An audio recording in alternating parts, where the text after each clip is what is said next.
Martín y todos los que estaban a cargo, oye, subamos los cerros costeros, que estamos viendo que es un camino duro, pero esos cerros costeros nos van a hacer bajar por allá, cerca de Azara.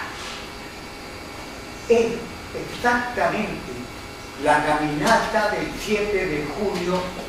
A mí me correspondió como estudiante, desde el primero al sexto grado, como te contaba, hacer esa caminata. La última caminata que hice ya al terminar mi secundaria, ya la hice porque había tenido conocimiento militar ya como comandante de una tregua de jóvenes que hasta con elementos militares que nos manifestaron la hicimos.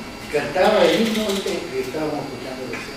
Cuando subimos al morro, porque después llegamos el 6 de junio a bajar ahí, pernoctamos la noche cerca del río San José, a esa altura de la entrada pasada. Y de ahí, muy temprano en la mañana, hay que acercarse al fuerte Ciudadela, donde hicimos un alto, un homenaje. La compañía de jóvenes caminando. Y de ahí a la punta del morro, desfilando, cansados algunos que no estaban acostumbrados a hacer esas caminatas. Y entramos cantando, como tú dices, el himno, las cuatro líneas. Fue maravilloso. Gracias, querido Nicolás. Wenceslao Rubén. Cuenten la experiencia de ustedes. Yo voy a aportar un poquito a mi historia personal, sí, claro, y al mismo tiempo a la historia de lo que estamos hoy día conmemorando. En lo personal, yo confieso, nunca hice ni fui partidario de hacer la campaña que acaba de contar Nicolás. ¿Por qué? Porque por tradición familiar, paterna, yo siempre admiré a la Armada de Chile, la admiré, no la admiro, la admiré, ¿ya? Yo me quería hacer marino, entonces por eso nunca me nació el interés de participar en esa campaña, de la caminata del 7 de junio, pero sí muchos amigos, compañeros, comercialinos, liceanos, vecinos la hicieron. Eso es lo personal. Ahora, en lo que respecta, a la parte histórica del asalto y toma del Morro Arica, la versión que yo tengo es la siguiente, y obviamente me enteré de ella leyendo, ¿ya? Y también en conversaciones. No fue de que ellos les nació el deseo después del campo de la Alianza de venir a tomar Arica, no habían podido tomarla. No habían podido tomarla porque Arica era un bastión de las fuerzas peruanas. Inexpugnable. Y más antes del 7 de junio, recordar de que Manuel Thompson, ¿ya?, habría fallecido en la batalla de Arica. Esa fue la batalla de Arica, un 25 de febrero de 1880, antes del 7 de junio. ¿Ya? Y ahora cuando se instalaron después en Chacayuta, las fuerzas viniendo desde Tacna, ¿ya? En ese tiempo no existían ni los WhatsApp, ni los Facebook, ni nada electrónico, ninguna comunicación. Lo único que existía era el telégrafo.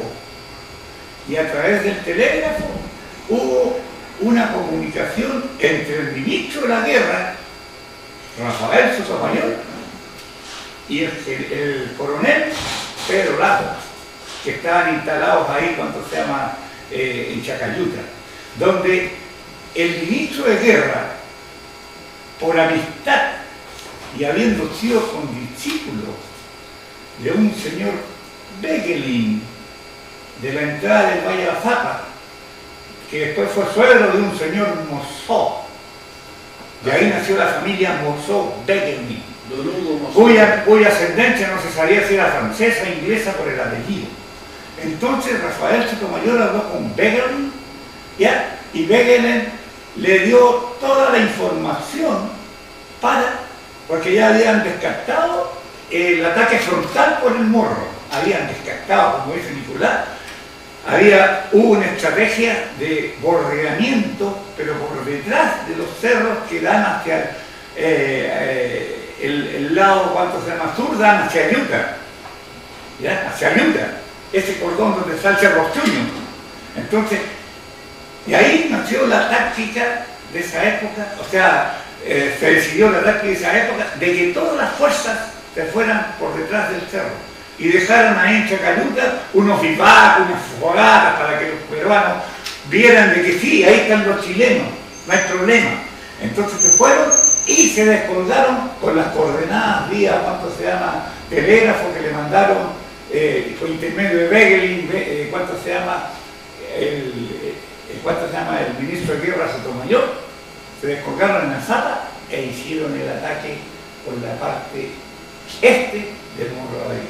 A pesar de que los peruanos no estaban preparados, o sea, ellos descartaban de que los fueran a, atacar por el frente, porque como dice Juan, era inexpugnable, era un bastión, pero tenían ahí también el punto más fuerte de defensa del Morro, aparte de los cañones, que era el fuerte de Este, ¿ya? Así que esa es la versión que tengo yo respecto a la decisión de haber bordeado la parte sur, mirando los cerros hacia Utah y descolgarse por la sala. También tenían los planos del que había puesto las minas. Lógico. Agregando, pero cierta la información tuya. Claro. Agregando a lo que dice Germán, que hizo la consulta sobre la caminata. Yo también, como puedo decir, como Wenceslao, nunca hice la caminata, no sé por qué. Y eso que mi papá era carabinero, uniformado. Pero mi papá era de otra tendencia de carabinero. Era, podríamos decir, de la doctrina Snyder. Que los carabineros de las Fuerzas Armadas se debían a la Constitución, es decir, al presidente electo. Y nunca estuvieron por derrocar o dar un golpe de Estado. Esa doctrina tenía mi padre y yo creo que por eso mismo yo no hice la caminata, porque presentía algo. Mira, yo tengo algo. Mi papá trabajaba ahí, ¿se acuerdan? En la segunda comisaría, donde ahora están los artilleros. Ahí trabajó y yo vivía en Pedro Montt. Y de allá era típico enviarle la vianda, ¿te acuerdas de la vianda? Yo le llevaba la vianda a mi papá con la comida, la colación del día. Y veía ahí, mira, me tocó ver cuando iba ingresando, cuando un capitán se paraba en la puerta, o llegaba, y los que eran carabineros, por decir rasos, tenían que correr con un lustrín a lustrarle o limpiarle las botas o los zapatos, y eso a mí no me gustó. Y de ahí yo como le tomé algo de rechazo a lo que era la Fuerza Armada. Y nunca me gustaron. Y siendo hijo de un carabinero. Sí, bueno. Y por eso nunca hice la caminata. Rubén, un alcance en cuanto al micrófono, al sonido. Ese que se dice que era, no se sabía si era chileno o francés, se confirma que era chileno. ¿Y por qué se confirma que era chileno? Porque este señor fue gobernador. Y para ser gobernador tenía que ser chileno. Esa es la realidad. ¿Quién? ¿Cuánto? ¿Quién habla? El Mosso, ¿cuánto? Wellinger Mosso. Bueno, ahora vamos a conversar. A Sapeño. Hemos pasado 10 minutos.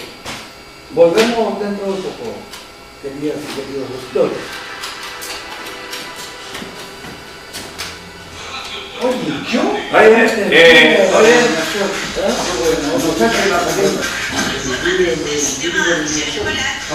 nos hace la conversación previa que tuvieron a la que yo y Ignacio